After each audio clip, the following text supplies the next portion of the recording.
நாம் தமிழர் கட்சியின் சார்பில் திரு இடும்பாவனம் கார்த்தி அவர்கள் பேச அழைக்கிறேன். எனக்கு முன்பாக பேசிய அண்ணன் சூர்யா அவர்கள் நாம் தமிழர் கட்சி உள்ளாட்சி தேர்தலில் வெற்றியை பெறலன்னாரு. தகவல் பிழை.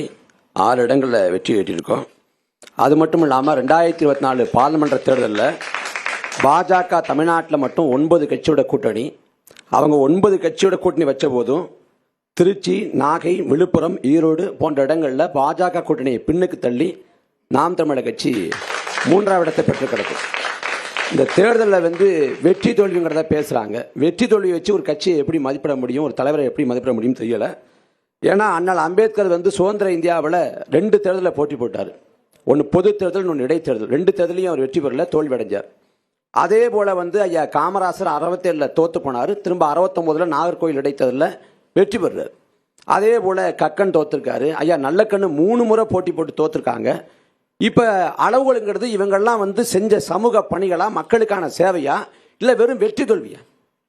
இதை வச்சு ஒரு கட்சியை நீங்கள் எப்படி மதிப்பிடுவீங்க?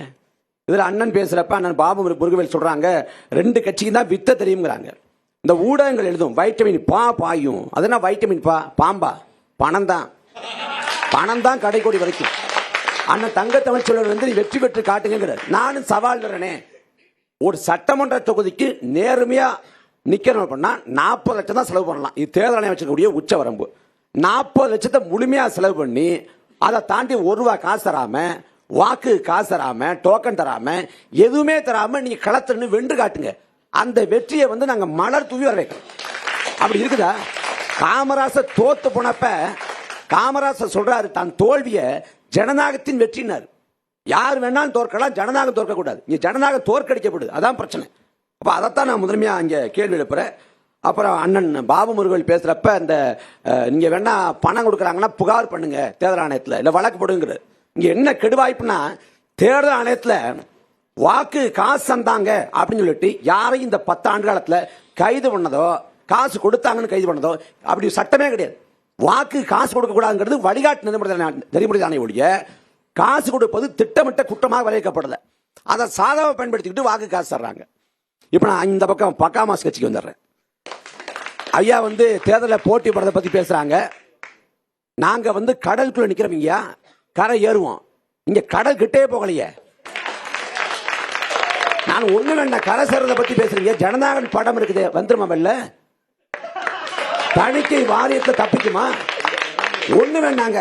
இது பாஜக செய்யக்கூடிய அடாவடித்தனம். நாம் தமிழர் கட்சி கண்டிக்கிறது. சினிமாவுக்கும் அரசியலுக்கும் அப்படி என்ன சம்பந்தம் இருக்கு? சினிமா வேற, அரசியல் வேற அப்படின்னு பிரிச்சு தானே பாக்குறாங்க. தெளிவா சொல்றேனே, அந்த ஜனநாயகன் படத்துல தணிக்கை வாரியம் நியாயமா கொடுத்துருக்கணும். ஆனா கொடுக்காம அவங்க அநியாயம் பண்றாங்க. எனக்கு அதுல மாற்று கருத்து இல்ல. அப்ப படைப்பு சுதந்திரத்துக்கு அச்சுறுத்தல். நான் அநியாயம் பண்ண, அக்கிரமம் பண்ண பொங்கி எழுவேன். I am coming. என்ன திருப்பி அனுப்பலாம் நினைக்கிறீங்களா? நான் திரும்பி வருவேன். இதெல்லாம் படத்துல பேசுறாருல. இப்ப யார் பண்றா? தணிக்கை வாரியம் பண்ணது பாஜக அரசு பண்ணதுன்னா பாஜகவை கண்டிக்கிறேன். ஒரே ஒரு வார்த்தை. விஜய் பேசுவாரா? திருப்பரங்குன்றத்தில் உங்க நிலைப்பாடு என்ன? திருப்பரங்குன்றத்தில் உங்க கருத்து என்ன? என்னடா எந்த சிக்கலுக்கும் வாயை திறக்க மாட்டேங்கிறாருன்னு பார்த்தா அப்புறமா தான் விஜய் சொன்ன ஒரு தத்துவம் ஞாபகத்துக்கு வருது. உசுப்பேத்தவன் உம்முன்னும் கடுப்பேத்தவனுக்கு கம்முன்னு இருந்தா வாழ்க்கை ஜம்முன்னு இருக்கும். யாருக்கு ஜம்முன்னு இருக்கு? ஐயா விஜய்க்கு. அவருக்கு நாட்டில் தன்னை பார்க்க வந்தவன் 40 பேர் செத்து போனாலும் சரி, தன்னை நம்பின ப்ரொடியூசர் நடுத்தருக்கு வந்தாலும் சரி, எதை பத்தியும் கவலை இல்லை. அவர் ஜம்முன்னு பணியூர்ல இருப்பார். நாங்க மக்களுக்காக உழைக்கிறோம், களத்துல போய் நிக்கிறோம். நீங்க எங்க இருக்கிறீங்க? உங்களை பனையூர்ல இருந்து வர வைக்கிறதே அதுவே பெரும்பாடா இருக்குது. 2026 தேர்தல் முடியும், நாங்கள் களத்துல இருப்போம். ஐயா நாஞ்சி சம்பத்தும் இருப்பாங்க, அங்க இருப்பாங்களா? இந்த இருப்பாங்க. அப்ப பாப்போம். இதே வாய்ச்சவடால், இதே கம்பீரம், இதே வீராப்பூர் இருக்கான்னு பார்ப்போம்.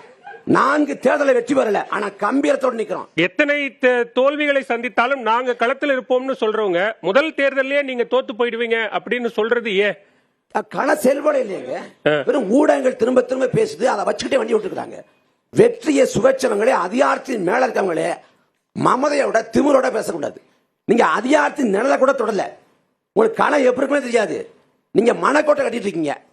அப்புறம் ஐயா சொல்றாங்க இந்த ஆடு மாடுகளுக்கு வாக்குரிமை அப்படின்னு. அணில்களுக்கு வாக்குரிமை கொடுத்தாலும் நீ வெற்றி பெற முடியாது.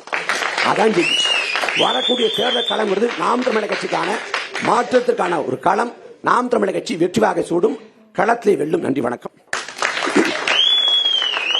நன்றி கார்த்திக்.